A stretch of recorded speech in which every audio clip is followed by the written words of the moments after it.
Pahalı değil, kıymetli. Bugünkü videomuzun ana teması bu arkadaşlar.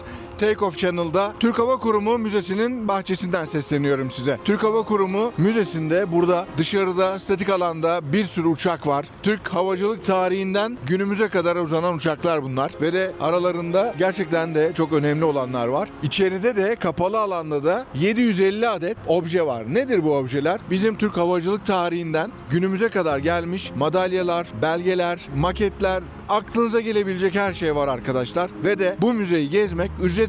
Bugüne kadar gelmediyseniz bence çok şey kaçırdınız.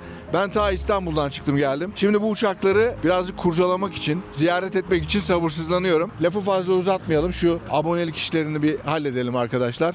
Hemen sizi bakın nereye götürüyorum. Burada bir Dornier var. Dornier 28D1 modeli arkadaşlar.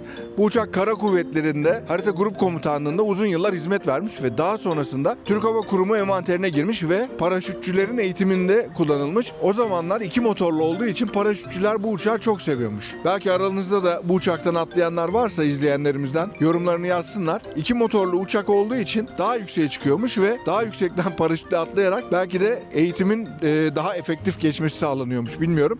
Ama çok seviyorlarmış. Ben size bu uçağın bir kokpitini göstereceğim. Daha önce de bu uçağın bir benzerini incelemiştim ben. Balıkesir'deydi o uçakta. Normalde açık mı bilmiyorum. Bakın gelip buradan ben kokpite girmek istiyorum diye müzeyle beni lütfen karşı karşıya getirmeyin. Ben size göstereceğim şimdi.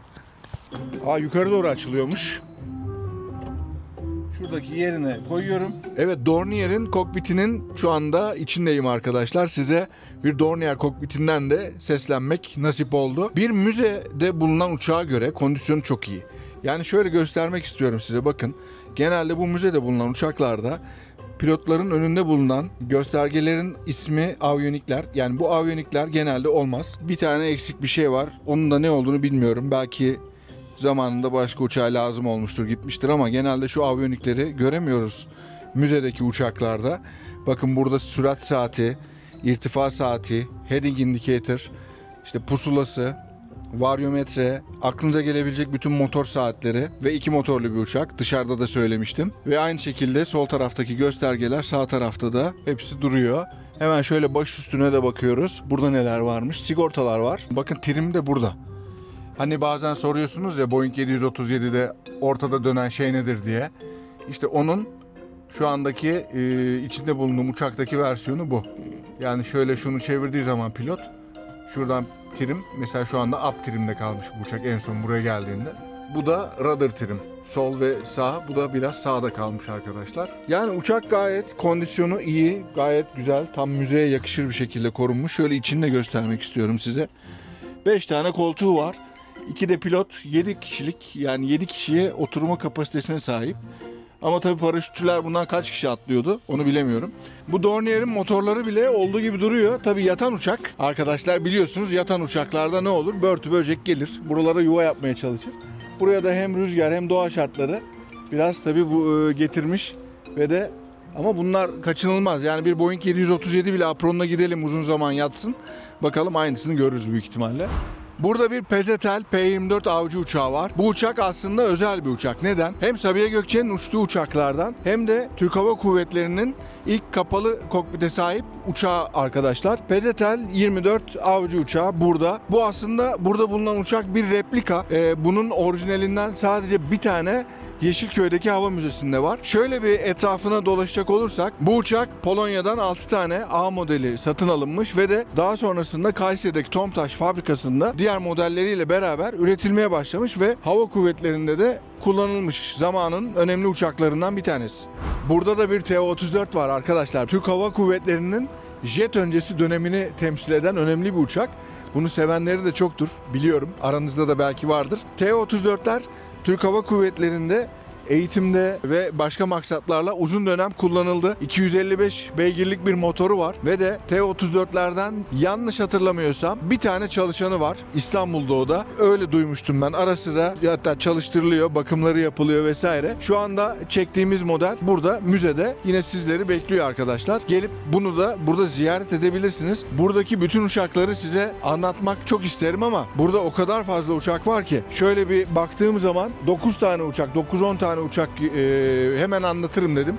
1 saat olur. Belki aranızda izlemek isteyenler olur. Burada da bir NAK var. NAK 6. Arkadaşlar Türkiye'de zirai ilaçlamada ve de yangınla mücadelede kullanılan uçaklardan bir tanesi. Ta ki 99 yılına kadar, yanlış hatırlamıyorsak 99 yılında bir kanunla havadan zirai ilaçlama artık yasaklandı ve NAK'larda veya buna benzer uçaklarda, genel havacılıkta ve bu işlerde kullanılan uçaklarda başka görevlere tayin oldular. Ekonomik ömrünü tamamlayanlar da böyle müzede sizleri, havacılık meraklarını bekliyor arkadaşlar. Bu zirai ilaçlamada kullanılıyor demiştim. Gelin size göstereyim. İşte burada görmüş olduğunuz bu sprey uçlarından ilaçları tarlalara boşaltıyordu. Bu da bir flap gördüğüm kadarıyla. Şöyle bir flap kontrol yapayım gelmişken, değil mi? Evet, gayet güzel. 2300 litre su taşıyor arkadaşlar. Bu aslında az gibi görünebilir ama cüssesine oranla şöyle bir kıyas yapmanız için söyleyeceğim. Türk Hava Kurumu'ndaki, bizim Türkiye'deki bu sarı yangın söndürme uçakları JL-215'lerde 5 ton su taşıyor. Varın siz düşünün. Yani bence gayet iyiymiş zamanına göre. Ve de turboprop bir uçak. Kuvvetli, nefesli bir motor. Bence gayet güzel görevler yapmıştır. Size bir de paraşüt kulesini şöyle bir göstereyim. Paraşüt kulesi arkadaşlar, zamanında paraşüt kuleleri hem Ankara'da hem İzmir'de olan bu kule gayet yüksek ve de paraşütçülerin eğitimlerini, atlama eğitimlerini almaları için çok ekonomik ve pratik, o zamanlar için belki de tek seçenek. Çünkü onlarca kişiyi aynı anda eğitmek için uçağı sürekli kaldır, indir, yakıt sarf et. Havacılıkta o zaman tabii ki günümüz gibi değil. Dolayısıyla bu paraşüt kuleleri o zaman işleri çok kolaylaştırmış. Yani eğitimlerde uzun dönem kullanılmış. Tabii ki daha sonra yerine uçaklara bırakmış. Bu anıt eser statüsündeki paraşüt atlama kulesinden siz bugün de gelip ücretsiz atlayabilirsiniz.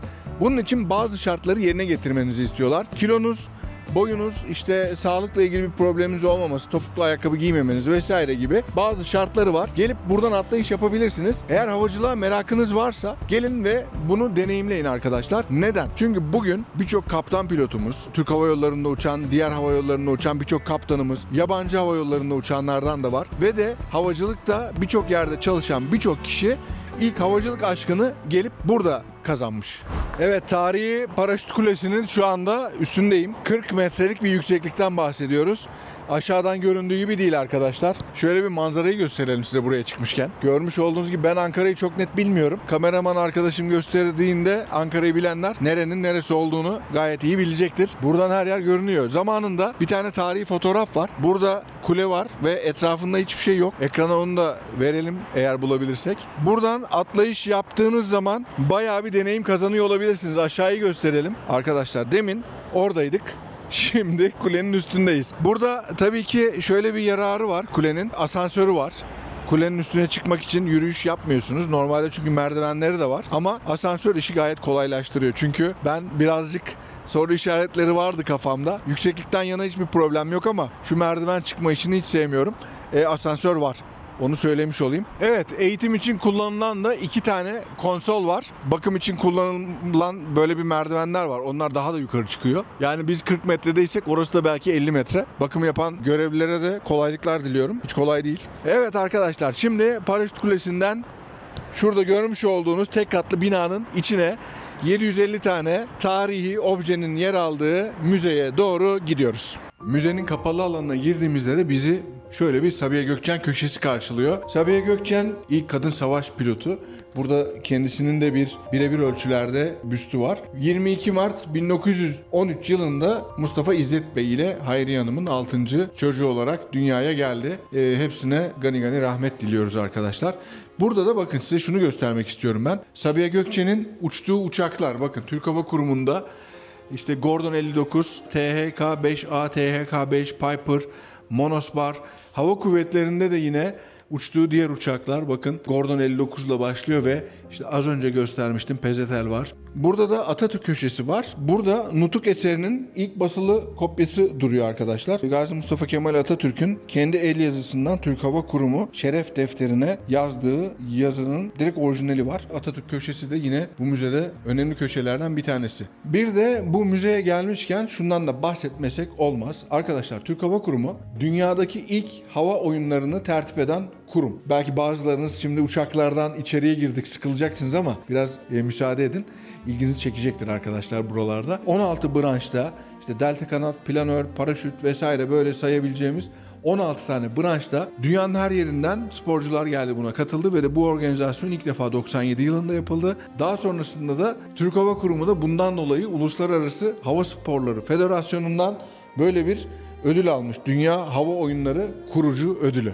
Burada da Vecihi Hürkuş köşesi var. Başka maketler de var ama buradakilerin bir özelliği var arkadaşlar. Bunlar direkt Vecihi Hürkuş tarafından kendi elleriyle tasarlanıp imal edilen maketler. Burada 2 tanesini, 3 tanesini görüyorsunuz ve de buraya da asılı 2 tanesi var. Bunları direkt Vecihi Hürkuş kendisi imal edip tasarlamış. Burada başka model uçaklar var, maketler var.